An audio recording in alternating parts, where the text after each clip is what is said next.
Hello, I'm Dr. Marianne Teitelbaum, and today we're going to talk about how to take care of your liver. Now, the liver is the second largest organ next to the skin, and it performs over 500 functions in our bodies. The ancient doctors of India said that the liver is the most important organ in the body because it keeps the blood clean for the brain.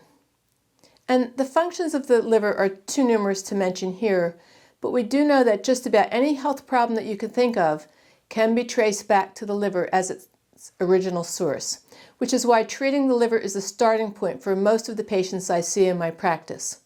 And yet the liver is often overlooked by modern medicine in treating your ailments. This is partly for two reasons. First, modern medicine isn't used to tracing health problems back to their origins.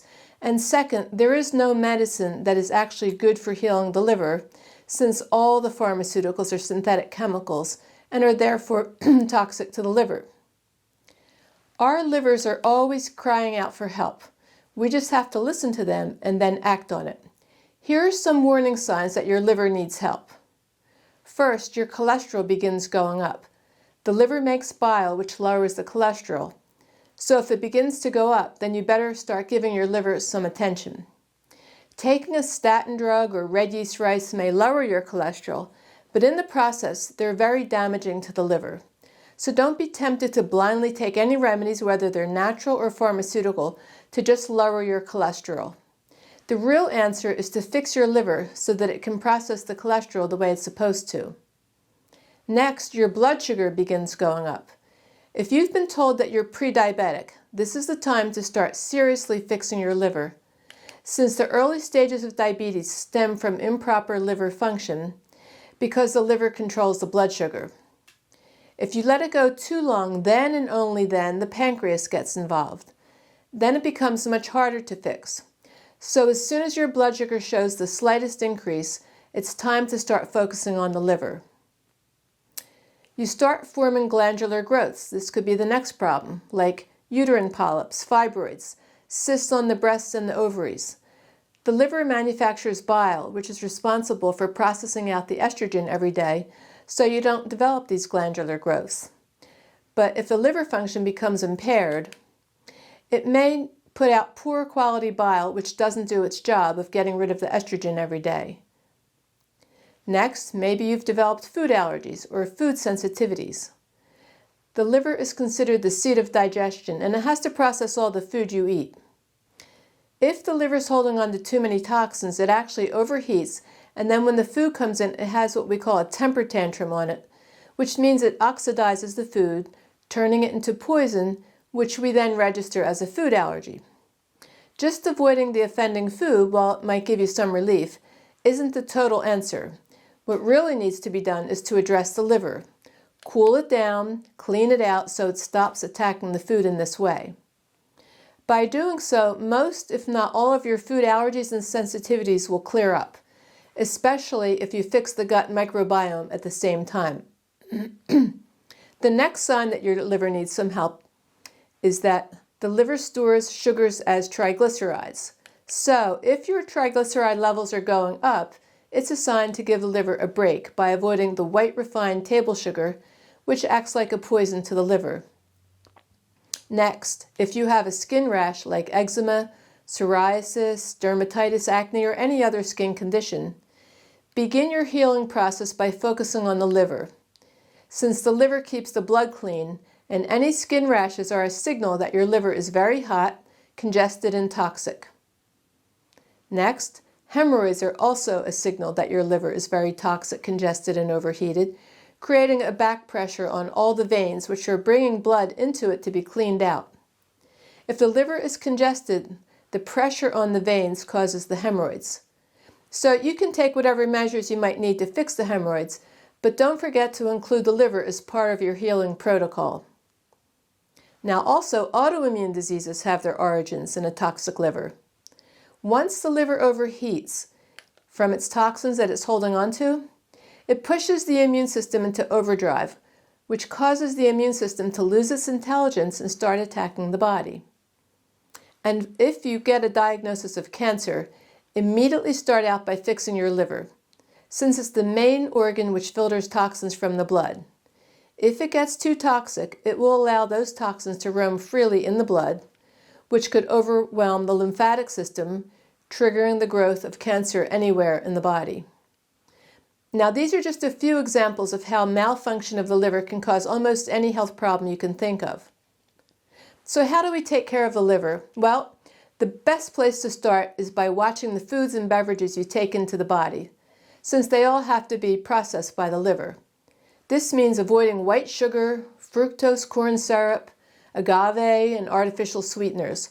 All of those are toxic to the liver and can damage it over time.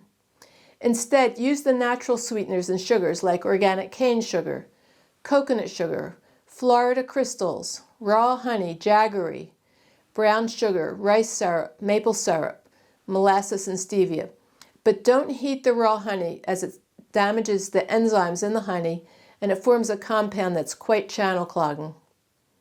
Of course, drinking alcohol will damage the liver, so please try to quit while you're ahead, before too much damage occurs. And don't be fooled when you hear the fact that wine contains resveratrol, which comes from the grapes, which is good for our health. The real truth is that the wines in this country are loaded with chemicals, which can damage the liver, and the wine itself contains alcohol, which also damages the liver. It's best to get your resveratrol from fruits like grapes, pomegranates, and berries. In fact, in a recent study, French researchers showed that drinking wine caused just as much cirrhosis of the liver as hard liquor. And here are some of the ingredients that are used in winemaking to stabilize the wine so they last longer. Sulfur, yeast, and the yeast turns the sugar into alcohol, and sugar, which increases the alcohol level. Then there are the chemicals added after the wine has been freshly fermented to help stabilize it. Chemicals such as copper sulfate, a well-known poison, is added to remove free sulfur in the wine.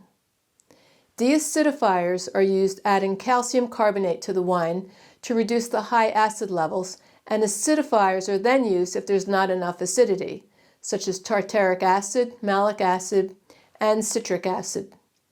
Then there are the stabilizers, such as acetaldehyde, to stabilize the color, and dimethyl bicarbonate, which is known as DMDC. Now, DMDC is poisonous within the hour it's added to the wine, usually at bottling, but it hydrolyzes or it breaks down in about a half hour. Now, that sounds pretty scary to me, even if they do claim that it hydrolyzes. Most people I see in my practice have some liver damage, which is known as a fatty liver, due to eating processed refined vegetable oils like canola oil, sunflower, safflower, peanut oil, mustard oil, and the cheaper olive oils, which are bleached and processed with heat and chemicals.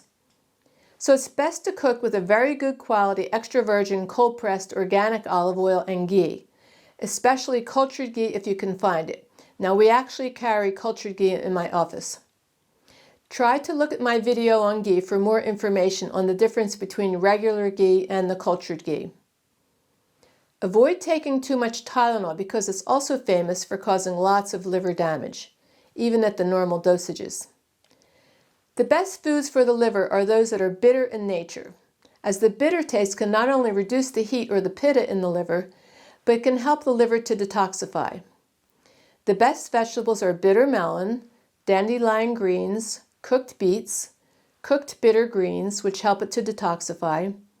Loki squash peeled and chopped and cooked with turmeric in its own juices is very cooling to the liver. Limes are good for the liver, and they're a little bit better than lemons since they turn alkaline quickly when they enter the body, and they're good for stimulating the bile flow due to their slightly bitter taste. Grapes, grapefruit, and berries like blueberries and cranberries are also very healing to the liver. The drumstick and the drumstick leaves, both from the moringa tree, are very good at detoxifying the liver as well, and so are artichokes. We have very special and rare herbs for treating the liver. Some of the herbs, such as Bumi amalaki, cool down the heat in the liver and help it to heal, while others, such as mankan, regenerate liver cells. Then there is Guduchi, which can clean the liver, and Katuki, which supports healthy liver enzyme levels for efficient liver function. However, when the liver is very weak, even these wonderful liver herbs are too much for the liver to digest, And don't forget, everything you swallow has to be processed by the liver. Sometimes we need to give the liver a little break.